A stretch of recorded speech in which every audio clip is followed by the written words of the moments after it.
বউয়ের কাছ থেকে টাকা হাওলাত নেওয়া যাবে কিনা? বিয়ে করার সময় কাবিন হয় 10 লাখ টাকা, আমার সামর্থ্য নাই দেওয়ার, বাবা মা জোর করে করাইছে। এই জুলুম সব জায়গায় চলে। এই জুলুম মূলত উদ্দেশ্য কি জানেন? মামলা দেওয়া। মৃত ব্যক্তির খাটিয়া কাঁধে নিয়ে পর্যায়ক্রমে 1 থেকে এভাবে 40 কদম গণনা করা, এটা সম্পর্কে ইসলাম কি বলে? এটা করে আপনাদের এলাকায় না? জিকির করতে করতে নিয়ে যাবেন। কি করতে করতে নিয়ে যাবেন? এমন পরিবেশ যেখানে হাঁটার ব্যবস্থা নাই, তাহলে কি মুদ্দারে মাটি দেওয়া হবে না? জানাজার অংশ হলো 2টা। বলেন কয়টা? আস্তে করে। জানাজার অংশ কয়টা? একটা হলো মুদ্দারকে সামনে নিয়ে যেটা জানাজা পড়েন, আর একটা হলো দাফন কাফন করা। রাসূল করিম সাল্লাল্লাহু আলাইহি সাল্লাম বলেছেন, জানাজায় যারা অংশগ্রহণ করে তারা 2 কেরাত সওয়াব পাবে। কয় কেরাত? জানাজায় দাঁড়াইলে 1 কেরাত, দাফন করলে আরেক কেরাত, 2 কেরাত। সাহাবায়েরা কেরাম প্রশ্ন করলেন, ইয়া রাসূলুল্লাহ সাল্লাল্লাহু আলাইহি ওয়াসাল্লাম, কেরাত কি জিনিস? রাসূল উহুদ পাহাড়ের দিকে দেখায় বললেন, এই উহুদ পাহাড়টা যদি স্বর্ণ হয়ে যায়, কথা কি বুঝতেছেন? উহুদ পাহাড়টা যদি স্বর্ণ হয়ে যায়, এই স্বর্ণের মালিক যদি কাউকে বানানো হয়, সে যদি এটাকে আল্লাহর রাস্তায় দান করে দেয়, 1 কেরাত উহুদ পাহাড় সমান। তাহলে জানাজার অংশ কয়টা? আমরা একটাতে শরীক হই, আরেকটাতে হই না। দাফনের সময় আর লোক খুঁজা পাওয়া, কুল হল্লা সূরা পড়ার মতো লোক নাই। এটা কি সত্য বললাম? জানাজা দিয়া কি আর বাংলাদেশে বর্তমানে জানাজাগুলি রাজনৈতিক মঞ্চে পরিণত হয়েছে। জানাজা দিতে আইসা অমুক নেতা তমক নেতা তমক নেতা তমক নেতা বক্তৃতা দিতে দিতে দিতে দিতে দিতে দিতে জানাজার টাইম যারা ওভার করলো, তারা মুদ্দারের সাথে গাদ্দারি করলো। মুর্দার তার এখন হক হলো কবরে যাওয়া আগে। সে যদি নেককার হয়, আপনি তাকে আল্লাহর সাথে সাক্ষাৎ করা থেকে বিরত রাখছেন। সেজন্য আপনার বাপের জানাজায়, মায়ের জানাজায় নেতা নেত্রীরা বক্তৃতা দিলে এখানে কল্যাণ নাই, তাড়াতাড়ি দাফন করাটা কল্যাণ। এমনকি হুজুরের লম্বা বক্তব্য দিতে পারবেন না। জানাজার সামনে আপনি ওয়াজ করতে আইছেন, এতদিন আপনি কোথায় ছিলেন? জানাজার সামনে আপনি কিসের ওয়াজ করেন মিয়া? জানাজাটাই আমাদের জন্য ওয়াজ, লাশটাই আমাদের জন্য কি নসিহত। এর চেয়ে বড় নসিহত আর কিছু নাই। জানাজায় অংশগ্রহণ করা মানে মৃত্যুর কাতারে শামিল হয়ে যাওয়া। আমার বক্তব্য যারা শুনছেন, আপনাদেরকে অনুরোধ করি, আপনি যে কোনো রাজনৈতিক দল করতেই পারেন, কিন্তু আল্লাহর হস্তে জানাজার নামাজকে রাজনৈতিক মঞ্চ বানাইয়েন না। বক্তৃতা, এই কথাগুলো সত্য না মিথ্যা? আমি এক নেতার বাপের জানাজায় গেছিলাম। তিক্ততার কথা, অভিজ্ঞতার কথা আপনাকে শেয়ার করি। নেতার অমুক নেতা তমুক নেতা, কেন্দ্রীয় নেতা, জেলা নেতা, উপজেলা নেতা, ফাতি নেতা, ওয়ার্ড নেতা, ছাগল নেতা, গরু নেতা, বক্তৃতা দিতে দিতে দিতে দিতে জানাজার পরে আরো দেড় ঘন্টা চলে গেছে। 1.5 ঘন্টা চলে গেছে, বক্তৃতা শেষ হয় না। শেষ পর্যন্ত জানাজার নামাজটা কিভাবে পড়তে হয় এই কথাটাও ঠিক মতো বলা গেছে না। আরেক নামাজের টাইম চলে আসছে, ইমাম সাহেব 1.5 মিনিটে জানাজা শেষ। আমি নিজে ইমামকে জিজ্ঞেস করলাম, ভাই এত তাড়াতাড়ি জানাজা? কয় হুজুর আর কত। কথা বুঝাইতে পারি নাই? কষ্ট পাইছেন? আপনার বাপ মরলে, আপনার মা মরলে, আল্লাহর হস্তে আপনি জানাজাটাকে রাজনৈতিক মঞ্চ বানায়েন না। এটা রাজনৈতিক মঞ্চ না। আর হুজুরদেরকেও বলে আপনি ওখানে ওয়াজ করতে যাবেন না। আপনি ওয়াজ মসজিদে করেন, মাঠে করেন, জানাজা সামনে নিয়ে ওয়াজ করেন না। আল্লাহ যেন এই জাতিকে হেফাজত করেন, আমরা বলি আমিন। বউয়ের কাছ থেকে টাকা হাওলাত নেওয়া যাবে কিনা? যাবে না কেন? তবে যাবে। 500 টাকা নিলে 10 বার দিলেও শোধ হবে না।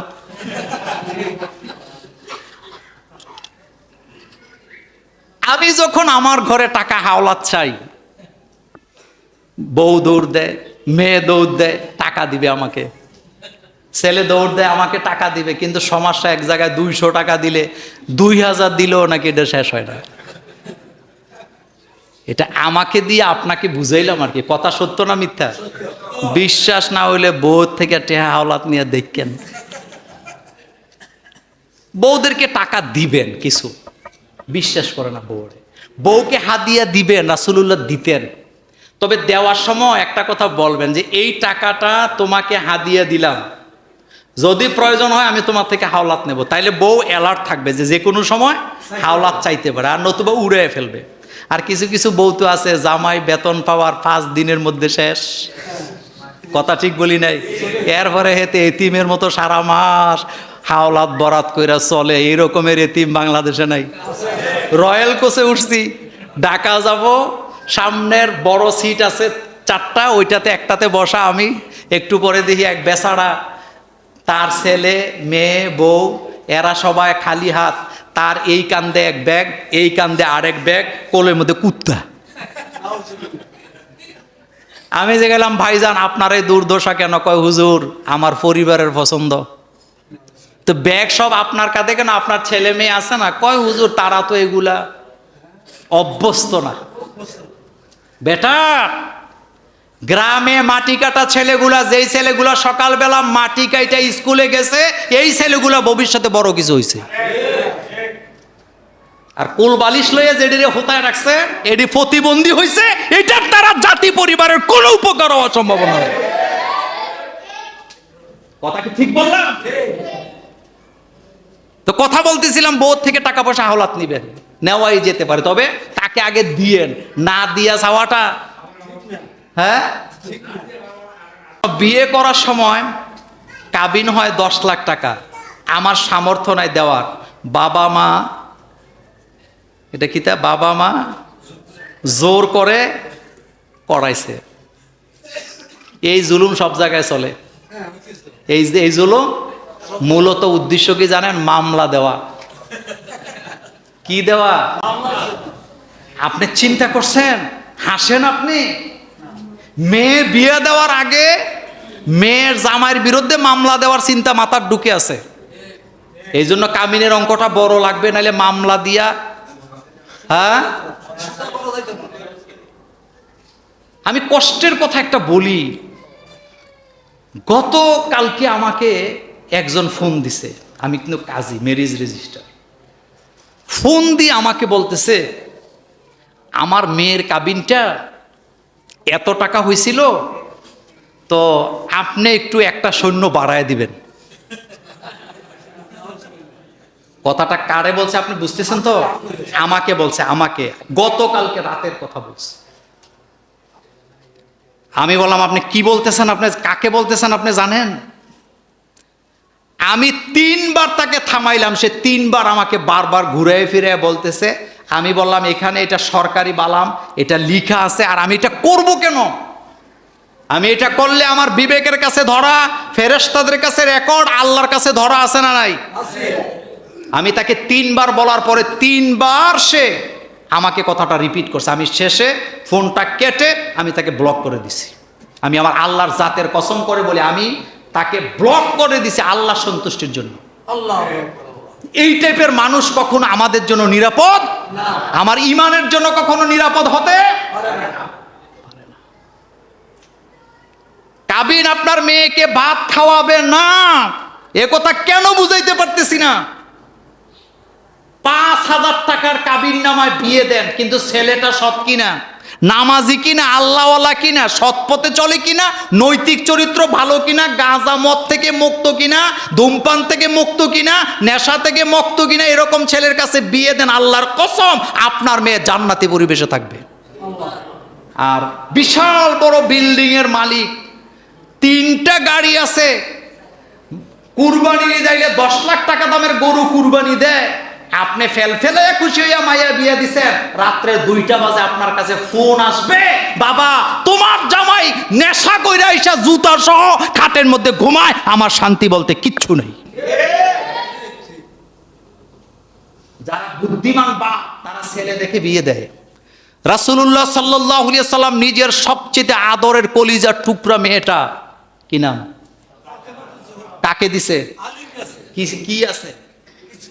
কি আছে? মোহরানার টাকাটা দিতে পারে না, গনিমতের মাল দিয়া মোহরানা দিছে।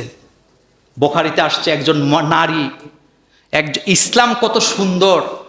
আপনার যদি কাউকে পছন্দ হয় আপনি তাকে বিয়ে করবেন, এটা ইসলাম আপনাকে কি দিছে?